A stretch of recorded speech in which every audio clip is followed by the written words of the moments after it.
दोस्तों, आज हम जिस खबर का विश्लेषण करने जा रहे हैं वो पूरी दुनिया के लिए डराने वाला।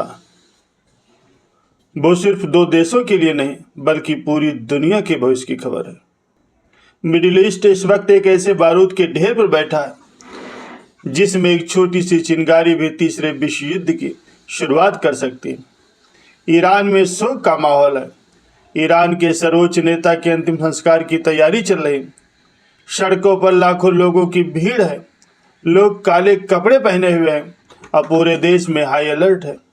लेकिन इसी बीच दुनिया भर की खुफिया एजेंसियों के हाथ एक ऐसा इनपुट लगा है जिसने सबके होश उड़ा दिए। खुफिया रिपोर्ट दावा कर रही है कि इजरायली इस अंतिम संस्कार के दौरान ईरान के अंदर एक बहुत बड़ा खून खराबा करने का खतरनाक प्लान बना चुका है।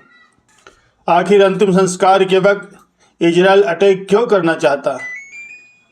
क्या मोसाद के स्लीपर सेल्स ईरान के अंदर एक्टिव हो चुके हैं? और अगर ये हमला हुआ तो ईरान का क्या पलटवार होगा? आइए आज इस इंडिया न्यूज सत्य पर इस पूरी साजिश और खतरे का पर्दाफाश करते हैं। नमस्कार दोस्तों, मैं हूं सत्य प्रकाश और आप देख रहे हैं इंडिया न्यूज सत्य। दोस्तों, किसी भी देश के सर्वोच्च नेता का जाना उस देश के लिए एक बहुत बड़ा मनोवैज्ञानिक झटका होता है। ईरान के लिए उनके सर्वोच्च नेता सिर्फ एक राजनीतिक पद नहीं बल्कि एक धार्मिक और वैचारिक प्रतीक है। जब ऐसे किसी बड़े नेता का अंतिम संस्कार होता है तो ईरान के कोने कोने से लोग राजधानी में इकट्ठा होते हैं। ईरान की रिवोल्यूशनरी गार्ड कॉर्प्स, सेना के बड़े कमांडर और सरकार के शीर्ष मंत्री एक ही जगह पर मौजूद होते हैं। इसके अलावा ईरान के समर्थक करने वाले हिजबुल्लाह, हमास और हूती विद्रोहियों के टॉप कमांडर भी इस जनाजे में शामिल होने के लिए अंडरग्राउंड रास्तों से ईरान पहुंचते हैं। और इजराइल की खुफिया एजेंसियां मोसाद की नज़र ठीक इसी बात पर है। खुफिया इनपुट के मुताबिक इजराइल के लिए इससे बड़ा मौका और कोई दूसरा नहीं हो सकता जब ईरान की पूरी लीडरशिप और उनके प्रॉक्सी ग्रुप्स के कमांडर एक ही जगह पर खुले आसमान के नीचे हों तो एक अचूक वार से इजराइल अपने सभी दुश्मनों को एक साथ खत्म कर सकता है। दोस्तों, याद कीजिए, इजराइल का ट्रैक रिकॉर्ड कर रहा है। चाहे ईरान के अंदर घुस करके उनके top nuclear scientist Mohsen Fakhrizadeh की हत्या करनी हो या तेहरान के सेफ हाउस के हमास नेता इस्माइल हानिया को मार गिराना हो, इजराइल ने बार बार ये साबित किया है कि ईरान का एयर डिफेंस सिस्टम और उसकी खुफिया मोसाद के सामने बौनी है। दोस्तों, लीक हुई खुफिया रिपोर्ट्स की माने तो इजराइल 3 अलग अलग लेवल्स पर प्लानिंग कर रहा है। पहला है स्लीपर सेल्स। मोसाद के जो एजेंट्स ईरान के अंदर सालों से आम नागरिक की तरह रह रहे हैं उन्हें एक्टिव किया जा रहा है। भीड़ का फायदा उठा करके वीवीआईपी टारगेट के करीब कोई बड़ा ब्लास्ट किया जा सकता। दूसरा है ड्रोन स्वार्म अटैक। ईरान के अंदर से ही छोटे और घातक ड्रोन्स का एक झुंड लॉन्च किया जा सकता जो सीधे जनाजे में मौजूद टॉप कमांडर्स को निशाना बनाए और रडार उन्हें पकड़ भी न पाए। तीसरा है साइबर स्ट्राइक।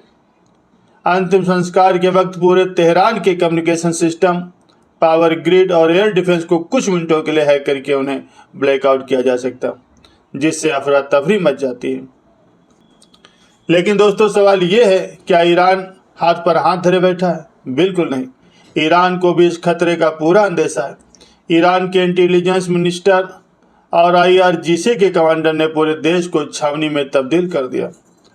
आपको बता दें कि ईरान ने अपने एयर स्पेस को कमर्शियल उड़ानों के लिए लगभग बंद कर दिया है। जगह जगह पर एंटी एयरक्राफ्ट गन्स और रशियन S-300 डिफेंस सिस्टम को डिप्लॉय कर दिया गया है। ईरान ने इजराइल और अमेरिका को खुली चेतावनी दे दी है। ईरान के कमांडर्स का साफ कहना है, अगर अंतिम संस्कार के दौरान कोई भी परिंदा पर मारता है या कोई भी संदिग्ध गतिविधि होती है तो इसका इल्ज़ाम सीधे इजराइल पर लगाया जाएगा और उसके बाद जो जवाबी कार्रवाई होगी वो इजराइल के वजूद को मिटा देगी। ईरान ने अपनी हाइपरसोनिक बैलिस्टिक मिसाइलों को लॉन्च पैड पर रेडी टू फायर मोड में रख दिया। इन मिसाइलों को इजराइल के तेल अवीव और हाइफा शहर तक पहुंचने में महज 10 से 12 मिनट का समय ही लगेगा। और दोस्तों, इस पूरे तनाव में सबसे ज़्यादा सांसें अगर किसी पर अटकी हैं तो वो है अमेरिका। अमेरिका जानता है कि अगर इजराइल ने इस नाजुक मौके पर कोई भी हमला किया तो ईरान फुल स्केल वार शुरू कर देगा। अब अगर युद्ध हुआ तो ईरान दुनिया के सबसे महत्वपूर्ण स्ट्रेट ऑफ हार्मुज को ब्लॉक कर देगा। और आपको बता दें कि दुनिया का लगभग 20% से ज़्यादा कच्चा तेल इसी रास्ते से गुजरता है। अगर ये रास्ता बंद हुआ तो ग्लोबल मार्केट में तेल की कीमतें आसमान फाड़ देंगी। भारत जैसे विकासशील देशों में पेट्रोल 150 से 200 रुपये लीटर तक पहुंच सकता है और पूरी दुनिया भयंकर मंदी की चपेट में आ जाएगी। और यही कारण है कि अमेरिका और यूरोपीय देश इजराइल पर भारी दबाव बना रहे हैं कि वो इस वक्त कोई भी उकसाने वाली कार्रवाई न करे। दोस्तों, भारत के लिए भी स्थिति बहुत ही चिंताजनक है। मिडिल ईस्ट में 90 लाख से ज़्यादा भारतीय काम करते हैं। अगर वहाँ युद्ध छिड़ता है तो भारत सरकार के सामने अपने नागरिकों को सुरक्षित निकालने की एक बड़ी चुनौती खड़ी हो जाएगी। इसके अलावा भारत के ईरान के साथ भी अच्छे कूटनीतिक संबंध हैं और इजराइल भी भारत का पक्का अच्छा साझेदार है। भारत ने हमेशा से दोनों देशों से शांति और संयम बरतने की अपील की है।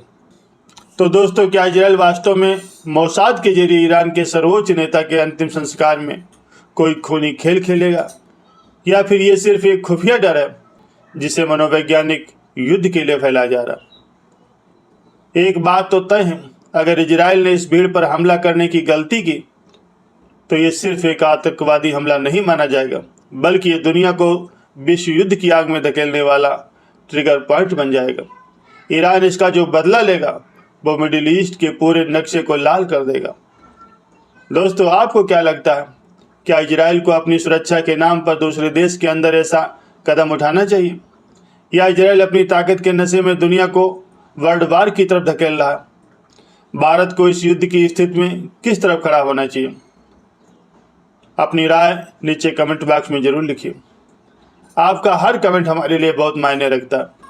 अगर आपको ये आज की रिपोर्ट पसंद आई हो तो इस वीडियो को लाइक कीजिए, अपने दोस्तों और अपने संबंधियों में शेयर कीजिए। देश और दुनिया की हर छोटी बड़ी खबर के लिए देखते रहिए इंडिया न्यूज़। नमस्कार, जय हिंद।